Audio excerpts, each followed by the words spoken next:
100 katao na kinabibilangan ng mga politiko, beauty queen at ilang personalidad ang lumahok sa Grand Santa Cruzan sa pagtatapos ng Flores de Mayo sa Batangas.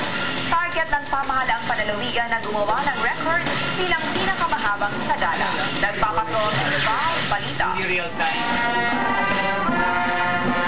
Mula sa kampalpar ng PNP sa Alangilan, Batangas City, pumarada ang 65 pares hanggang Kapitolyo sa Grand Santa Cruzan ng Batangas Capitol noong Biyernes.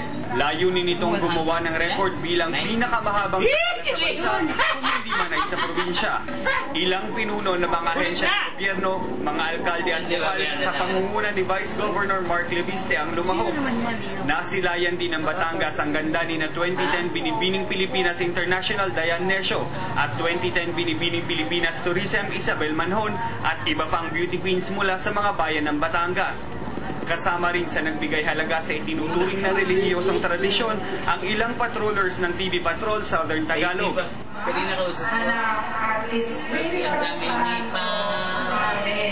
Samantala, pagkatapos ng parada, isa-isang nag-alay ng bulaklak ang mga sumagala para magbigay pugay sa pinakareyna ng aktibidad, ang mahal na Birhen. Val Balita, Patrol ng Pilipino.